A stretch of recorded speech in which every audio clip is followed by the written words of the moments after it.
quarterback analysis for Week 5. I'm Jason Gilbo, JGilbo11. With me is Spencer Limbach at Spencer_JL. Taking a look at value, cash, and GPP quarterbacks. You broke down the article with us. You even tossed in a couple of kind of bold guys to talk about here right off the intro before we kind of really dive into your plays.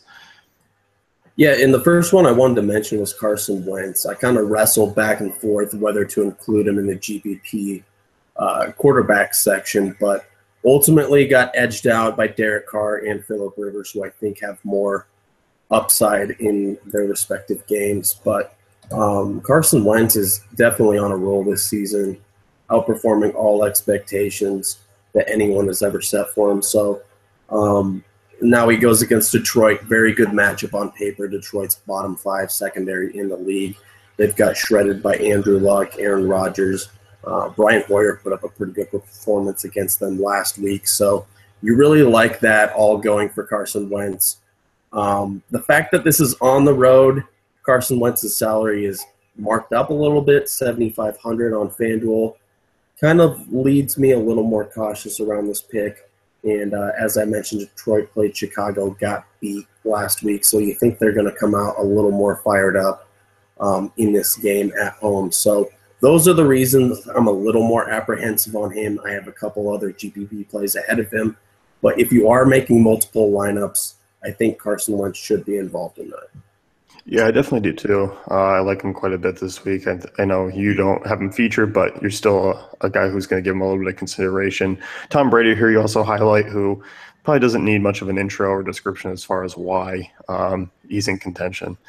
Right, and the fact that he's facing Cleveland really doesn't hurt the cause either. A team that's just gotten shredded through the air. They don't have much of a pass rush at all.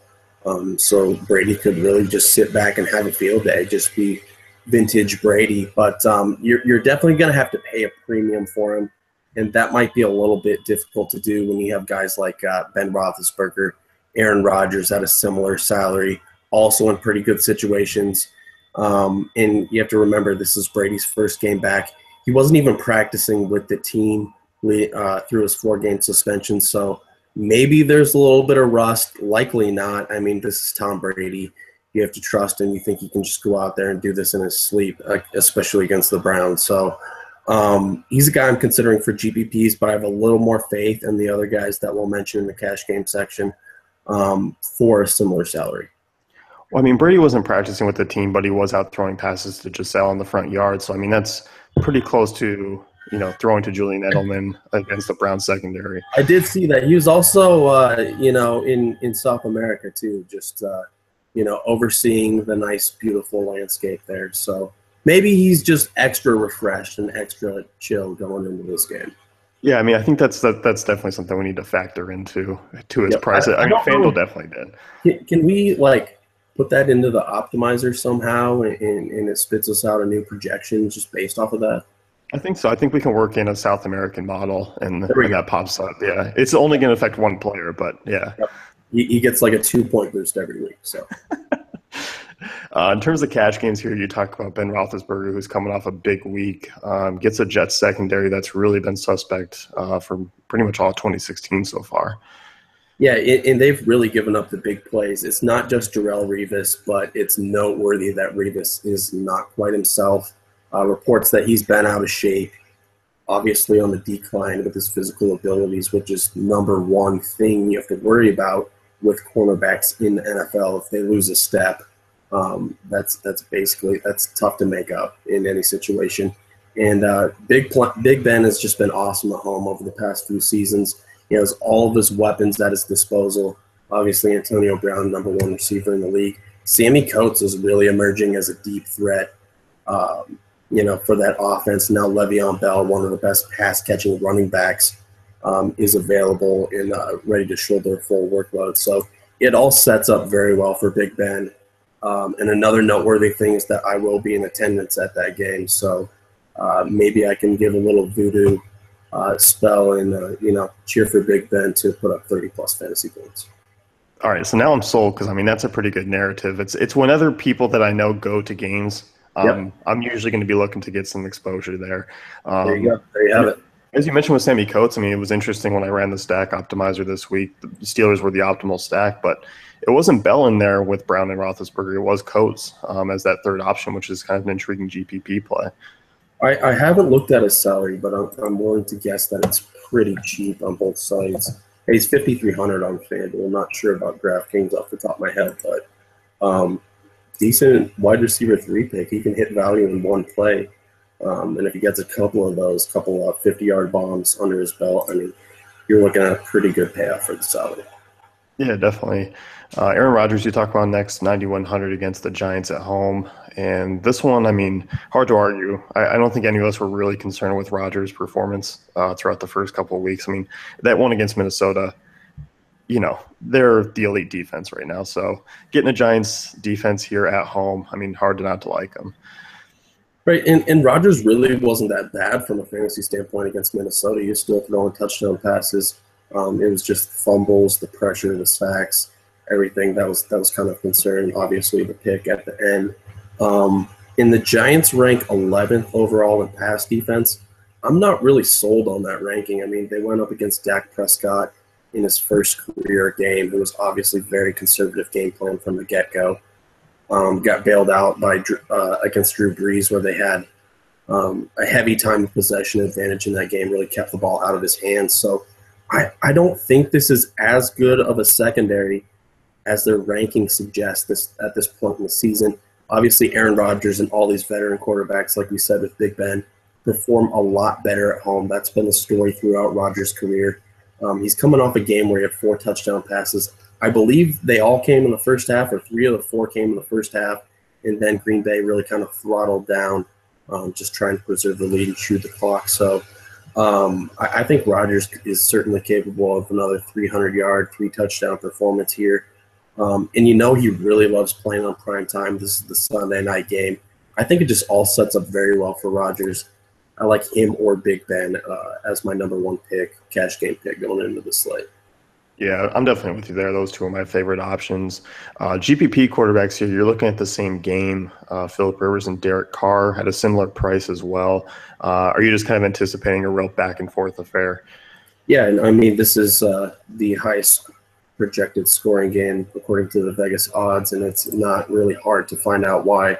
Both teams have pretty pass-happy offenses, and they could just go back and forth trading blows. And this Oakland defense, I keep waiting for them to step up because they do have quite a bit of talent on the defensive side of the ball, but there's just a lot of miscommunications in that secondary between the safeties and the cornerbacks. And until they figure it out, they're going to be a defense to target against. And that really boosts the rationale for their own teammate, Derek Carr, as well, because he's more times than not, he's playing from behind, really just trying to keep pace with the other quarterback who's throwing long touchdowns against them. And that's really, worked in his favor this season. You look at his numbers, he's been consistent across the board, right around 20 to 25 fantasy points throughout the 4 games on this year. So he plays a lot better at home typically throughout the 3 years that he's been under center for the Raiders. And this just sets up pretty well a bottom 10 secondary, bottom 10 pass defense in San Diego. That's typically a little worse on the road. So I think Derek Carr, Phillip Rivers, both extremely in play on this slate. Both could put up 3+ touchdowns. Yeah, I definitely like this game a lot and the quarterbacks to kind of target. And it just seems like there's a lot of different weapons as well to kind of pair with them, too, if you're looking to kind of get that exposure in GPPs. In terms of value quarterbacks, you and I are both on the same guy this week, hard not to be. Brian Hoyer, who's going up against a Colts team that coming back from London could be a little bit worn out. I mean, usually you see the bye week, but that's not the case here with Indy.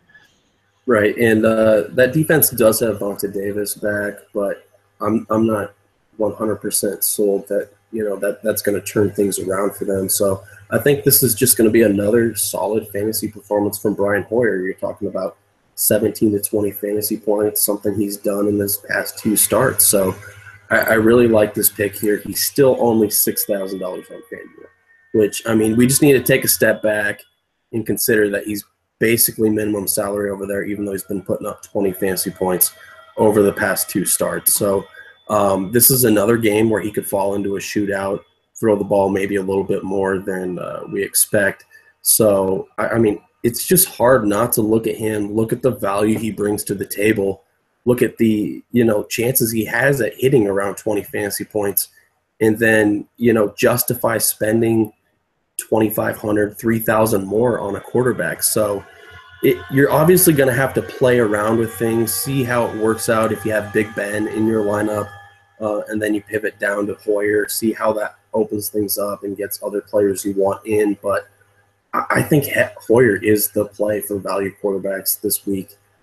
It's really hard to stay away from him in cash games and tournaments. So pairing him with Zach Miller is likely a very good strategy once again. And that's probably the route I'm going to take in cash games and tournaments.